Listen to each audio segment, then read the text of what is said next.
ma Eestist lahkusin, sest Eestist lahkumisel oli mul teadmine, et ma pean ära minema, ma pean endaga tegelema, ma pean oma südame avama Mhm. ja siis mingil hetkel ma kohtun oma kunniga.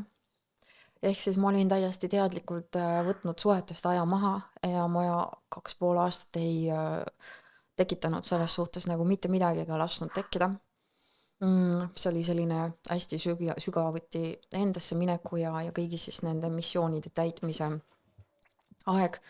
Ma korra takistan sind. Ma lasen sul pöörata enda tooli natuke niimoodi, just. Kuna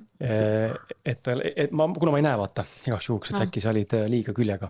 Nii, Okay. aga jätka. Et kunn.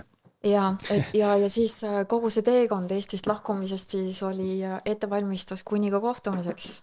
Selles mõttes, et sa pead olema õiges kohas, et Iseendaga. kohtuda just, kohtuda enda jaoks õige inimesega ja sealt saigi kogu see alguse, kogu see teekond siis armastusse, aga siis kui see varasemalt oli toimunud kogu aeg, et noh, armastus on vaata minust väljaspool, et minu partner on ju kõik sellised romantilised suhted, armastus laste vastu, armastus oma lemmiklooma vastu, mida iganes.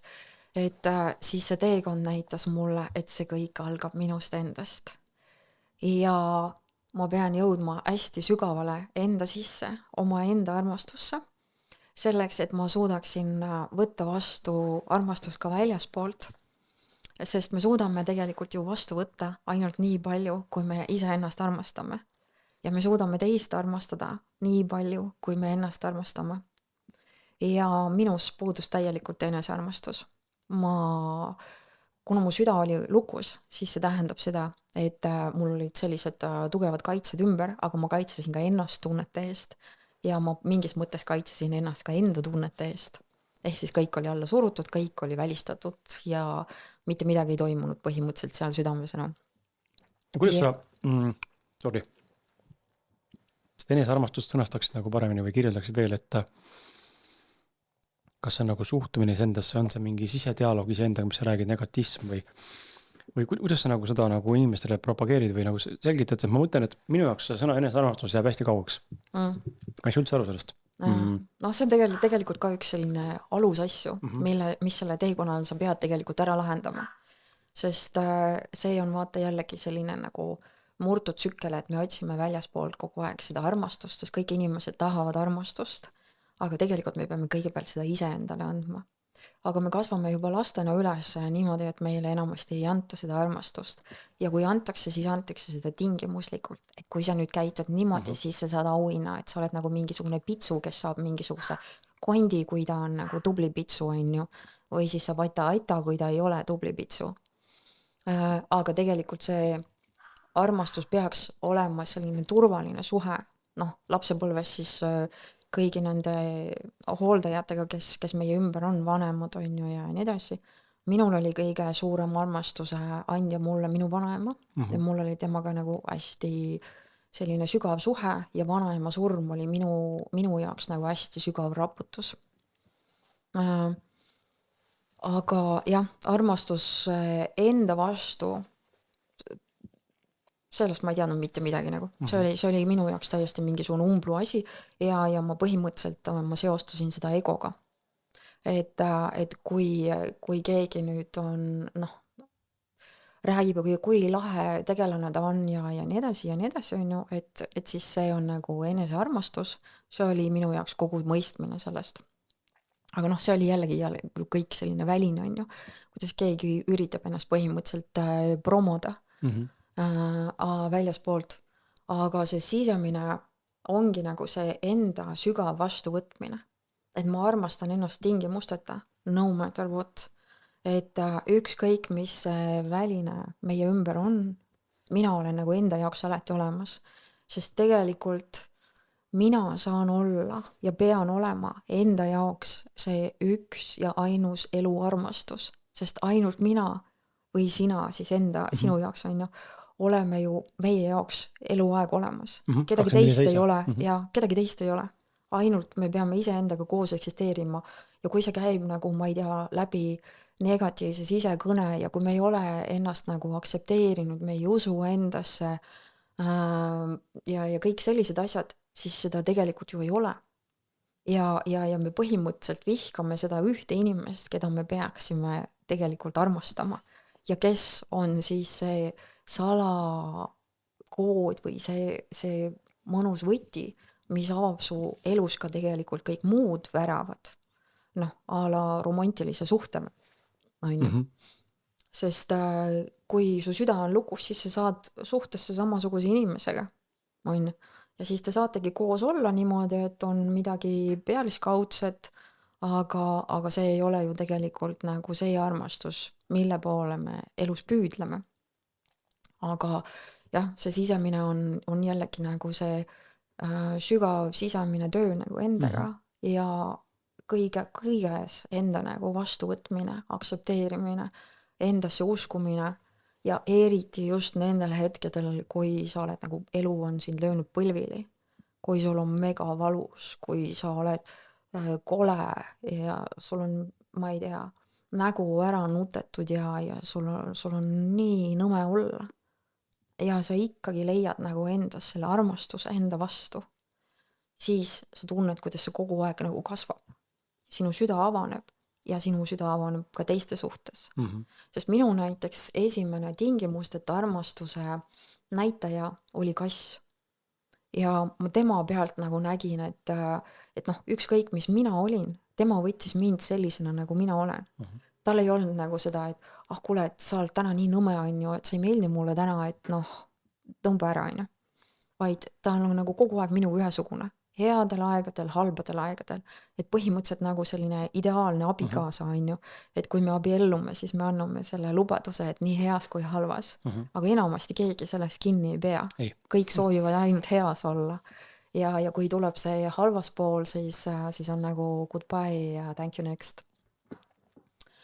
Nii et jah, minu jaoks on enesearmastus see sügav enese aktsepteerimine, austamine, endasse uskumine ja ennast nagu igal valusal ja võimatul ja ilusal hetkel nagu lihtsalt sellisena armastamine nagu ma olen nagu. Mul on kuidagi keeruline seda kuidagi teistmoodi nagu defineerida.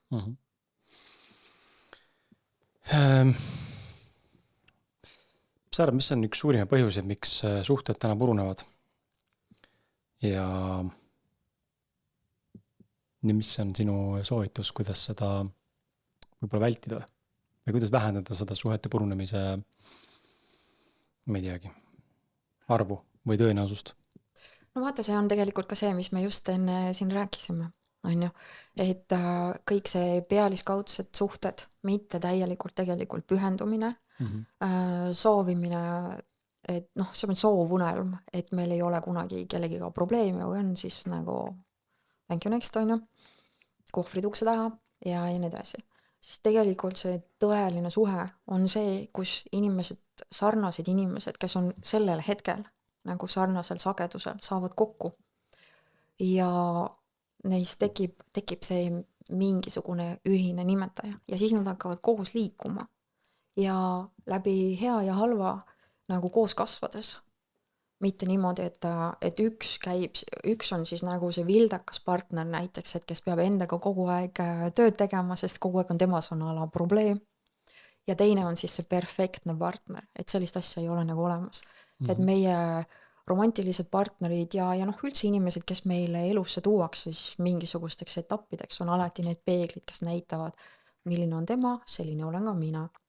Kui sa ei soovi sellist peeglit, siis sa pead endasse vaatama, mitte sa ei saa partnerit süüdistada.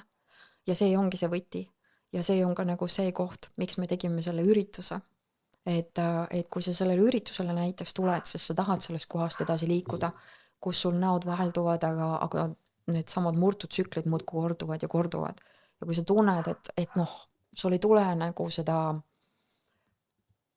kas su süda on üldse kinni või ta ei täitu selles suhtes või et sina oled nagu kogu aeg see vildakas ja teine arvab, et temas ei ole mitte midagi viga ja nii edasi, siis need on nagu need kohad, kus vaadata, tulla ja tegeleda. Kas siis üks ühele või üritusel või siis tulla kõigepealt üritusele, saada mingisugune rohkem nagu teadvustamine, mingi selgus ja siis võib-olla edasi sügavuti üks ühele edasi liikuda. Et see on kindlasti hästi oluline, et see, mida ka varem mainisime, et ausus enda ja enda partnerite vastu. Ja ka see, et kui sa ei lase endal terveneda, kui sa ei võta endale elus aega, et oma jamad ära tervendada, endale ausalt otsa vaadata ja otsustada, et järgmisesse suhtesse mina sellisel kujul ei liigu, järgmine suhe peab olema täiesti teissugune kvalitatiivselt, siis ma teen selle valiku ja ma teen vajaliku töö. Minul oli ka nagu see otsus, miks ma samamoodi tahtsin nagu edasi tegeleda. Siis mingisugusel hetkel elu annabki sulle järgmise partneri. Ja minu see kunn siis tuli ka nagu sellel hetkel, kui ma olin oma arengus sellisesse kohta jõudnud, et ma olin valmis kedagi võtma oma ellu.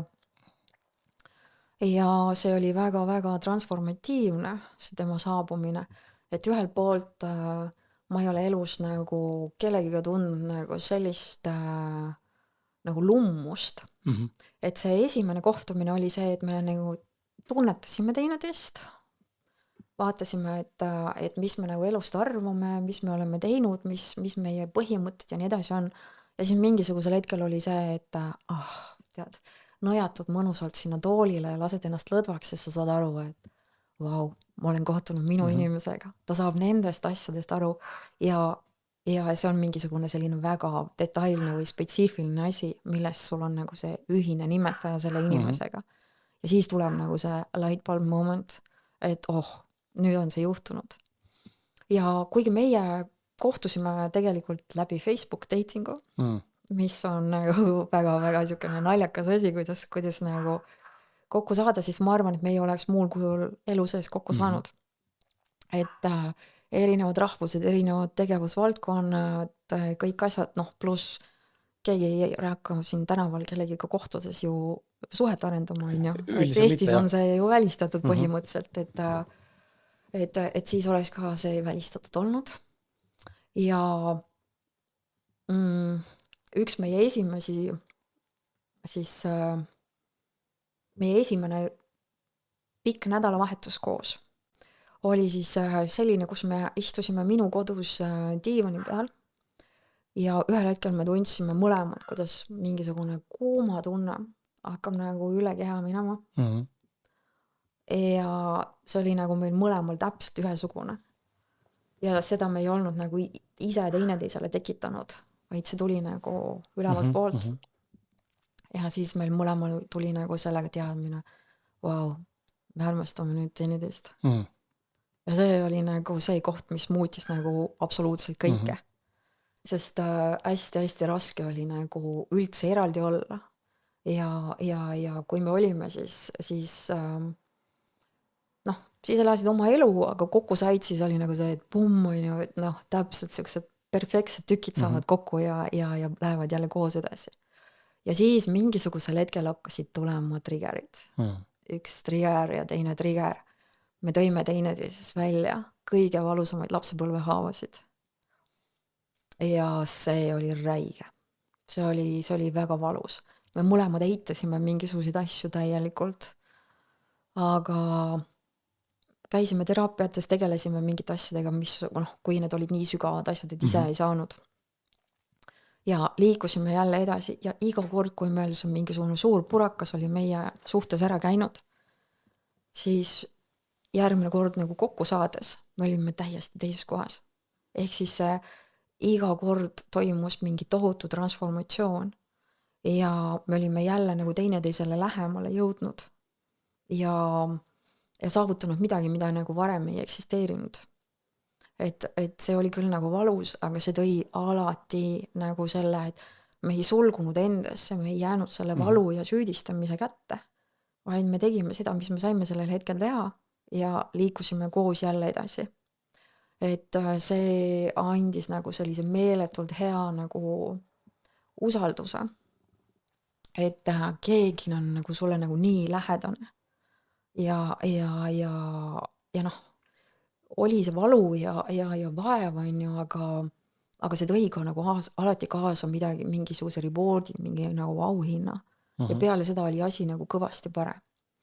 Ja see ei ole nagu selline sõltuvussuhte värk, et oi, et ma ei saa üldse ilma temata elada ja et mul on teda vaja, et noh, normaalselt funktsioneerida või midagi sellist, et see ei olnud nagu selline asi absoluutselt. Et see oligi selline väga transformatiivne teekond nendesse kohtadesse, kus me praegu oleme. Ja ma saan aru, inimesed ilmselt paljudelgi kordadel ei naaseks nendesse olukordadesse või sellesse suhtesse, aga meil mõlemal nagu oli see, noh, see nii sügav teadmine, et me oleme teineteise jaoks ja need jamad tuleb ära lahendada ja me jõuame siis nagu sellele rohelisele asale. Et see oli nagu crazy teekond nii meie enda kui meie ümbritsevate jaoks. Ja see oli vahest metsikult valus, aga see viis meid nagu metsikult palju edasi. Just see ausus ja julgus tunnistada ja vaadata vastu nendele valusatele lapsepõlve mustritele ja kõigile nendele kaitsereaktsioonidele ja siis nendele kiindumustüüpidele, mis me siis olime. Sest minus oli nagu tugevaid vältivaid elemente ja ma olen pärit suguvusest, kus põhimõtteliselt kõik on avoidantid ja paljudel on südamed kinni, sest nad on kunagi haiget saanud ja nad ei oska ja või ei taha ja ei saa neid avada ja ma olingi sellises kohas nagu üles kasvanud ja minu jaoks liikuda suhtesse, mis on nagu hästi sükane aus ja avatud emotsioonide osas oli minu jaoks nagu täiesti uus asi. Et kuidas mina, eestlane, pean nüüd nagu rääkima emotsioonidest. See oli nagu mingisugune kooli tagasiminek, et panna mind kui eestlast nagu ennast sellistes asjades avama, milles ma kunagi ei ole ennast pidanud avama nagu sellisel viisil. Ja see on jah, meeletu õppimise koht olnud ja see on ka see koht olnud, kus me oleme nii mõigi kord mõistnud, et sa ei saagi väljaspoolt neid lahendusi. Sa peadki selle sisemise põlemise läbi tegema. Ja sa peadki selle fööniksina ise tuhast tõusma. See plaks peabki ära käima. Ja siis, kui see nätakas on ära käinud, siis sa tuleb ja sa oled hoopis teises kohas omadega. Ja sa liigud edasi. Sa armastad ennast rohkem, sa armastad teist rohkem. Ja mingisugusel hetkel kaob nagu isegi ära see, et noh, võib-olla on keegi parem maailmas minu jaoks on ju, et noh, ilmselt on ikkagi vale inimesega tegu mu kõrval, siis seda nagu mingisugusel hetkel enam ei eksisteeri nagu. Et see on nagu meie kogemus. Aga see mõte muidugi välista seda, et kuskil ei võiks olla keegi, kes sobib veel paremini kui tänane partnerina. Kindlasti on ja neid partnerid on kindlasti veel, nii Eestiski samast rahvusest, teistest rahvustest, neid on ilmselt veel, kellega sul on see parem, inglise keeles on compatibility, aga sobivus, jah, eesti keeles sobivus on paremini. Aga see ei tähenda, et siis olemasoleva nimel pingutamine võiks nagu lõppeda, et ma olen ise nagu samas kohas, meil saab nüüd juunis saab 13 aastat koos oldud, me ei ole abielus ja pole kihlatud ka aga meil on nagu 3 aastat suhet, me oleme palju koos reisinud, eks ole, koos läbi selle kasvanud, meil on laps 7-aastane tütar ja täna ma näen ka, et meil on see intiimsuse probleem olnud, noh nii-öelda nimetame probleemiks, on olnud ikka väga pikalt, ma arvan, 10 aastat kindlasti on taustal olnud aktiivselt üleval naise poolt just, et ei ole huvi ja siis me oleme mõelnud ka üks asi minus, eks ole, ma ei tea, piisavalt atraktiivne mehena või talle ei ole piisavalt ilus või seksikas või ma ei tea, mis iganes keegi, kui mis nurgalt vaatab. Tänaseks me oleme nagu selle seljatanud ja jõudnud sellesse kohta, et fuck, see kõik on minu enda sees, eks tema perspektiivis tema enda sees naisena ja minul enda mingi teema, mis on minu sees. Ja täna me näeme sama asja, mis sa mainisid, just huvitavat pointi, et me ei otsi enam väljapoolt abi. Viitsi käia nende terapeutide juures, sest probleem ei ole suhtes. Meil ei ole nagu omavahelised probleeme, me ei ole üksteisega nii, et me üksteisele ei meeldiks või tahaks sitast öelda midagi halba teha, vaid probleem on iseenda sees oma mingite paradigmade, uskumuste, haiget saamiste, muude mingite tunnete ja emotsioonide lahustamisega, millega ei ole pidanud enne kokku vaatama ja kokku puutuma. Ja nüüd on see koht, et kas ma siis ütlen head aega, lähen teist teed ja võtan uue lootuses, et äkki uus partner on parem või ma fucking tegelen sellega praegu nüüd, sest tegelikult mul on tore koos olla ja väga hea koos olla. Meil on sobivus nagu suurepärane ja meil tõesti pole tülisid sellised kui niimoodi nagu draamavaba suhe, aga on mingi personaalsed probleemid ja mingid asjad, mis tulevad pinnale ja tekitavad pingeid, on ju. Sest teine paneb käima, on ju. jah, just. Oma ütlemiste või oma nõudmiste või oma soovidega, on ju. Ja kui ma ise olen tühi ja ei suuda seda pakkuda, siis ei ole probleem alati partneris. Ja seda on nii ilus nagu kõrvalt täna nagu näha, et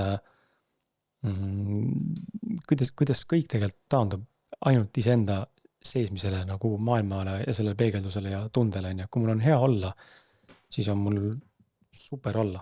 Kui mul on endal pask sees keeb, on ju, mis igas põhjusel pole tegelenud nende asjaga või olen tühi, on ju, või milleski on puudu nii-öelda, siis ma hakkan seda ka väljapoolt kruttima lihtsalt ise juurde, on ju. Ma otsime mingit pseudoasju, et nähvama ja olen lihtsalt nõme või kuidagi nagu nii värskendav on kuulda, kui sa räägid seda ja teistpidi tore on nagu retrospektiivselt ka ennast vaadata ja meie nagu suhet vaadata, mis mul enda naisega on ja saadagi aru, et see nagu ongi täna jõudnud sinna kohta, et see on ainult töö iseendaga.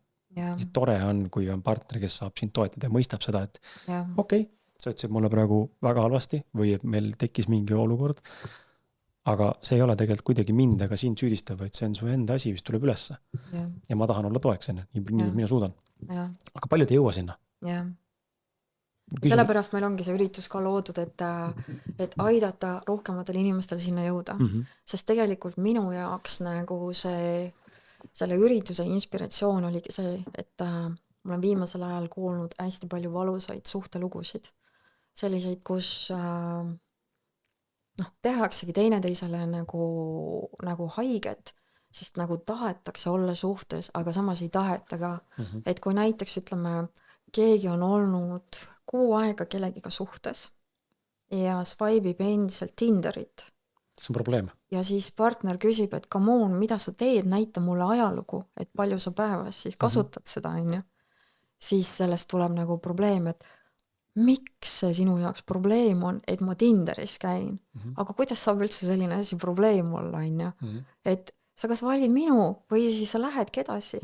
Et ei ole nagu seda, et see siin nüüd, ma ei tea, poolpiduselt eksisteerime, kuni võib olla, tuleb keegi teine, kes paneb mu võib-olla Tinderit ära kustutama, on ju. Sa ei pea ennast nagu miljoni inimese vahel nagu jagama, laskma kõiki neid traumasid ja DNA-sid seguneda ja traumasid juurde luua, vaid selle asemel keskenduda iseendale ja parima versiooni loomisele endast, kes siis läheb väljas ja tutvub selle inimesega, kes on see minu peegeldus, on ju. Et see ongi minu meelest Eestis ja tänapäeva maailmas see kõige suurem probleem, et seda swipe'imist on nagu nii palju ja see on muutnud nagu inimsuhted nagu mingisuguseks tarbimiskultuuriks lihtsalt. Mugav on, on ju. Ja siis ongi nagu see, et nagu probleem on, siis on goodbye, on ju. Ja mitte mingit pühendumust, mitte mingisuguseid kommunikatsiooni, mitte mingit sügavuti minekut, mitte midagi sellist ei ole. Ja siis me ei räägi siinkohal siis ka ju armastusest, on ju. Aga end goal peaks ikkagi olema ju armastus.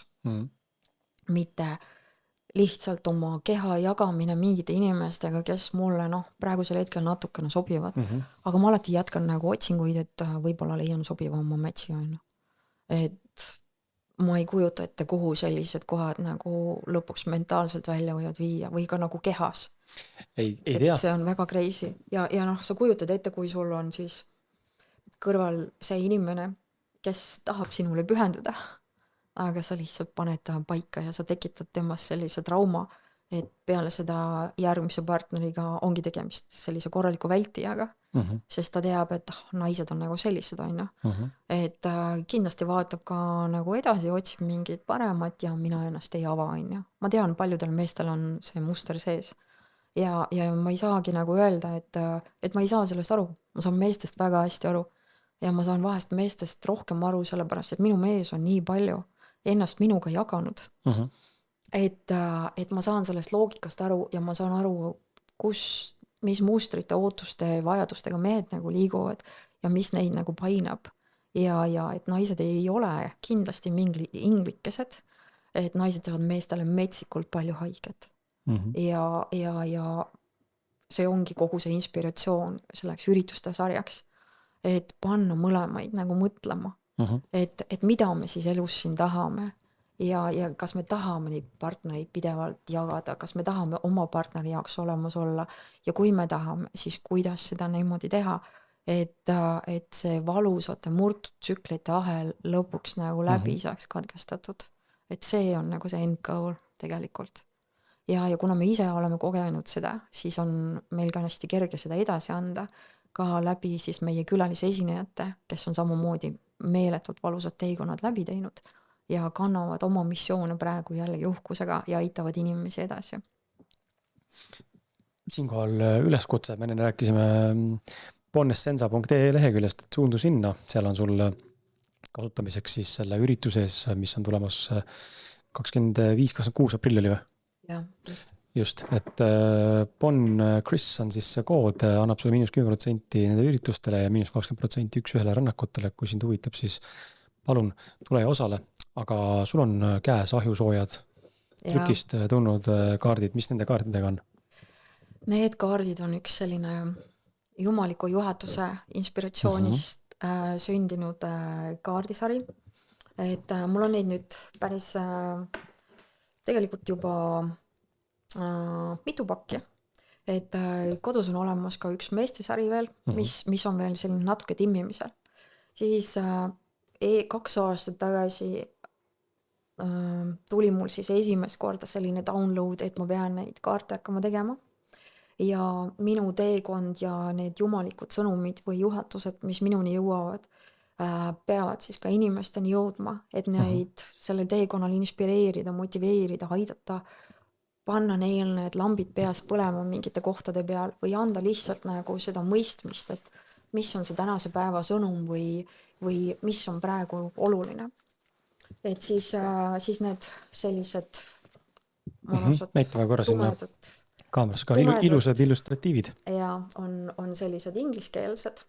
Aga nad on nagu kuldsed mängukaardid, lihtsalt igapäevased nii-öelda sõnumid. Kas igapäevaselt või siis nii tihti, kui sa näiteks mingid sõnumeid vajad, et siin ongi tõelisest armastusest, tänust, siis sellisest teekonnast, enda armastusest, kõigist sellistest erinevatest armastustest, sest see kaardipakk ongi nüüd konkreetselt Love Notes nimega, ehk siis armastus ja suhted, minu teema.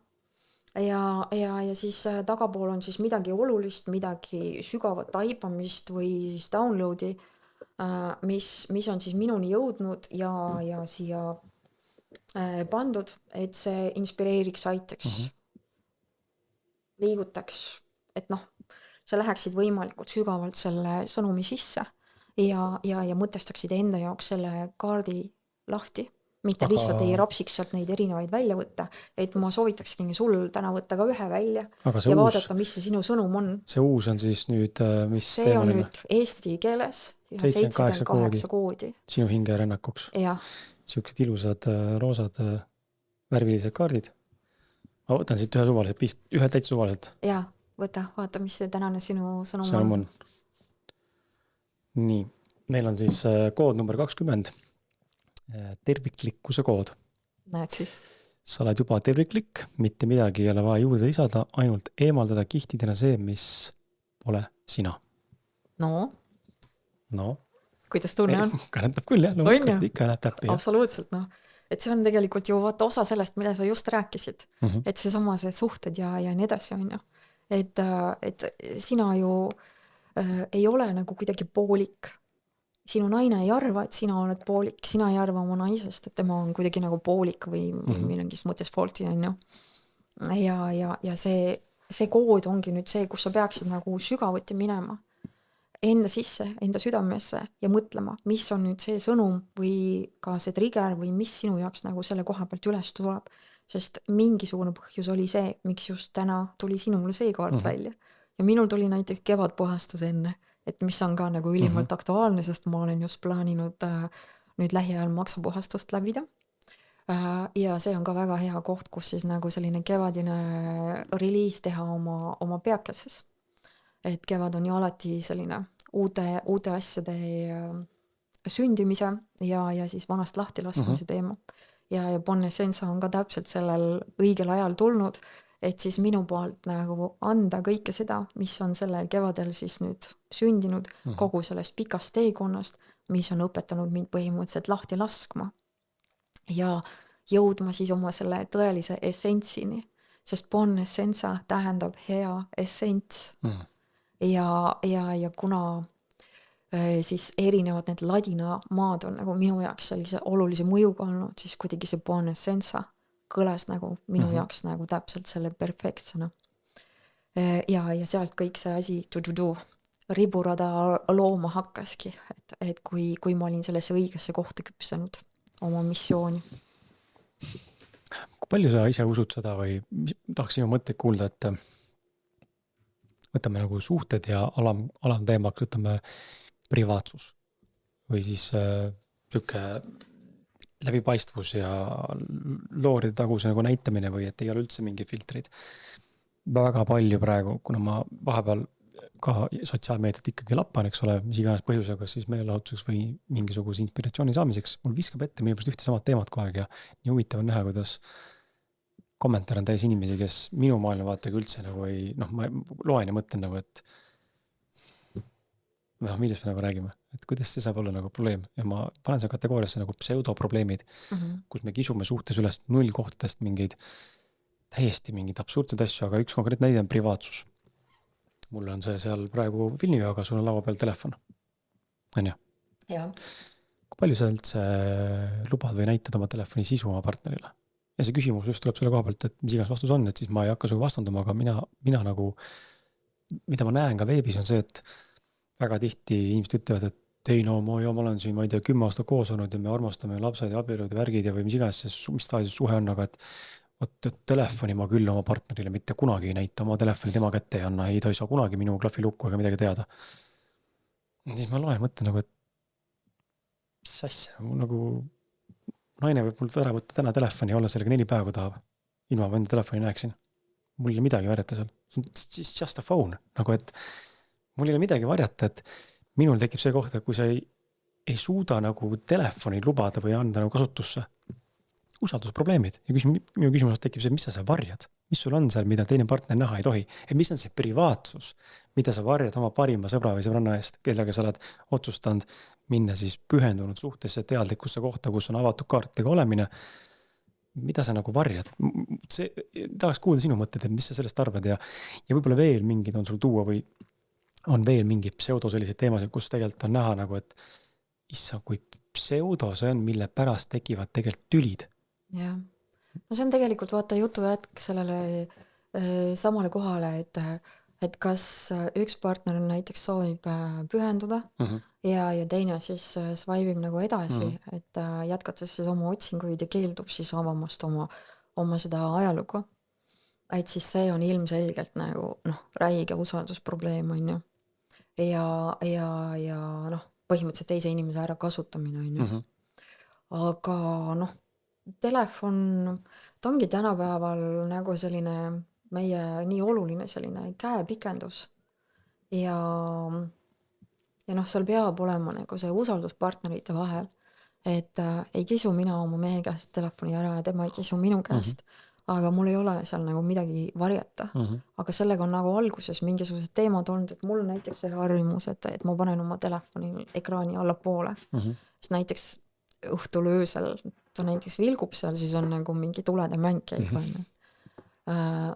Aga tema jaoks oli see alguses probleem, et mida ma varjan seal.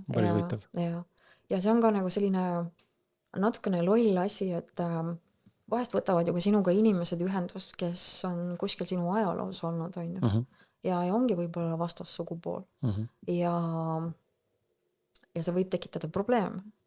Kui see notification tuleb sinna ekraanile, et ütleme näiteks mingi Kris saatis sõnumi sulle, kes see Kris on, mida sa teed siin selja taga selle Krisiga, näita mulle nüüd, on ju.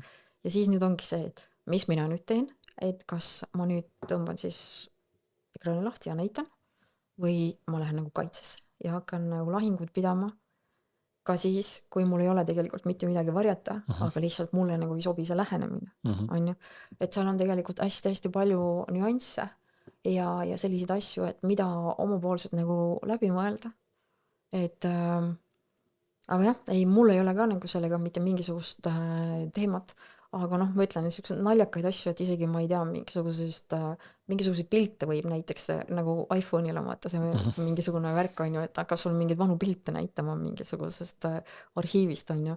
ja see arhiiv läheb, ma ei tea, välja aastasse kas 2017 või midagi kuskil on ju. Ja noh, on ju ka varasem elu olnud, on ju, ja keegi ei taha, et sellega probleeme on. Nii et see kuidagi jah, see teema tuleb nagu enda ja partneriga, ma arvan, nagu ausas kommunikatsioonis läbi rääkida on kõige parem, on ju.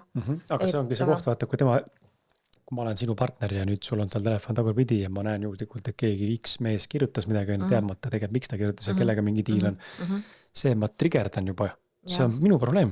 See on minu ebakindlus ja mingi muu asi. Ma tegelikult isegi ei tea ju, mis seal toimub. Juba ennatlikult loon mingit stsenaariumit läbi enda mingite haavade. Et tegelikult see on see enesevaatuse koht. Jaa, absoluutselt on küll. Ja siis sinu poolt on see koht, nagu sa tõid hea näite just ka, et kuidas ma sellele olukorra reageerin. Kas ma astun võitlusesse ennast kaitsma, mis on jälle su enda trigger, ma hakkan ennast kaitsma, sest mul ei sobinud tema lähenemine, aga kui sa saad tegelikult aru sellest, et tal ongi praegu arusaamatus infosulg, siis on okei, ma näitan sulle avatud kaartidega, siis ei ole probleemi. Et aga tihti ma tundubki, inimesed ei mõista seda me mõistame nagu teise rünnakut või seda probleemi, mure koha, pseudo koha üles tõusmist ka valesti ja me ründame nagu vastu nagu sabiga ja siis tekib see ebaloomulik või ebavajalik kommunikatsioon, tegelikult see on kommunikatsiooni koht. Jah, absoluutselt on küll. Ja. Et eriti vaata, kui on erinevad kiindumustüübid ka ja ütleme, kui su vastaspool või su partner on siis näiteks ärev ja sina oled vältija, siis ongi nagu see, et ärev peab kõigest kõike teadma, muidu tal tuleb ärevus peale, ja sina vältijana siis see põhimõtteliselt ei näita mitte midagi, sellepärast, et sina oled vältija, ja sa tunned enda privaatsust praegu rikutuna või siis sa lähed nagu kaitsesse, sest sulle ei sobi nagu see lähenemine, Et seal on nii palju igasuguseid erinevaid nüansse, aga kõik sellega võtabki kokku nagu see usaldus ja aus kommunikatsioon. Ja üldiselt on nagu see, et kui nagu ausalt ja avatult on mingisugused probleemikohad nagu läbi käidud, siis see juurpõhjus põhimõtteliselt saab jällegi ära lahendatud, on ju, ja järgmine kord nagu ei ole enam vahet, mis see telefon nagu teeb või kus ta on või mis kujul ta on ju. Et siis on juba see usalduse koht olemas. Et ma arvan, et see ongi nagu värskete suhetes see kõige raskem, sest see telefon mängib nii olulist rolli, on ju. Ja me ei ole nagu kahekesi selles maailmas ja see võib nagu probleeme põhjustada.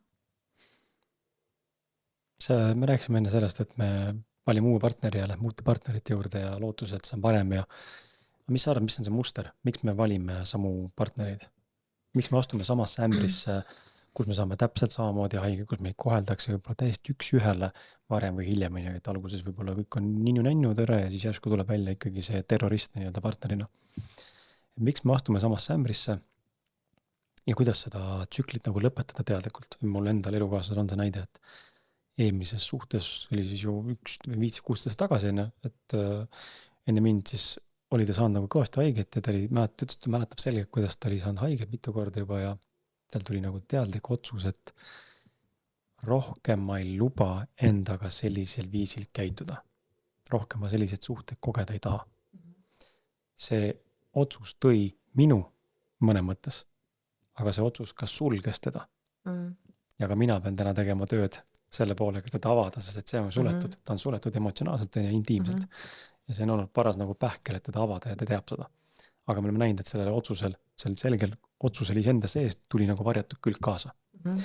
Ja küsimus ongi sulle, et kuidas vältida seda või kuidas lõpetada see muster, et me lähme kogu aeg sama partneri juurde ja miks me valime siis selle sama partneri, kui ma tean, et see kurat jälle ma näen seda mustrit, aga ma ei lähe ikka ära sealt.